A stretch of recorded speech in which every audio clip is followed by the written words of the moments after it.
I rescued a little cat who could turn into a boy. To thank me, he offered to set me up with his uncle. Things heated up, and as the tension peaked, he whispered in my ear, "A leopard's, equipped with special features. Tell me if it hurts." Lost in the haze of the moment, I heard those words and violently shoved him off me. "What leopard? Aren't you a cute little kitty?" Professor Streep, now picking himself up from the floor, frowned. "Nora, you can't tell the difference between a house cat and a leopard. It all started when I rescued Pip during a torrential downpour." I stared down at the little boy, my expression grave. The crying cat boy, scared of being sent to a lab for tests, pleaded, "Please don't send me away." Pip scared of pain.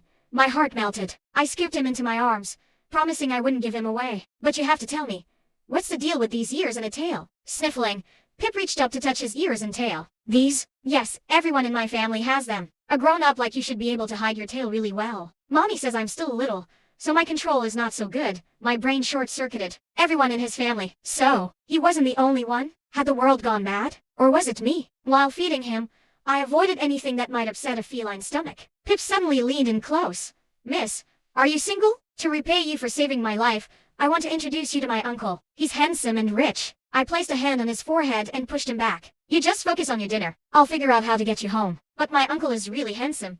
Zip it."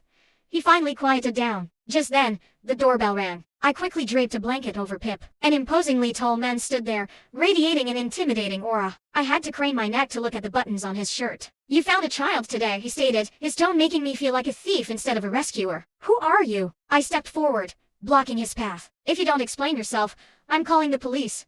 He glanced at his watch, a flicker of impatience on his face, and ignored my question. "Pip Lowell, if you don't come out now, you can forget about ever leaving the house by yourself again." A small figure scurried past me. "Uncle!" My astonished gaze shot to the man. He knelt down, ruffling the blanket-covered head. "You got caught, didn't you? Your mother is going to ground you for a month." Pip pouted, tugging at the man's coat. "Uncle, I found you a wife." The hallway plunged into silence. The man slowly rose to his feet, a hint of a smile playing on his lips. "My wife?" I ground my teeth, holding Pip's hand tightly. "Haha, he's just kidding." The man nodded. "Alistair Streep. I'm Pip's uncle." I nodded back. "Nora Hayes. I found Pip in an alley near the university. You can take him home now." Alistair didn't leave. "If you have a moment, I'd like to discuss what happened with Pip. About your family situation, I'll keep it a complete secret." "I promise I won't tell a soul." Alistair nodded. "I do trust you, Miss Hayes. But a family like ours has a great deal to worry about. Did you happen to take any photos of Pip?" I shook my head, unlocking my phone to prove it. He pushed it back. "If you say you didn't,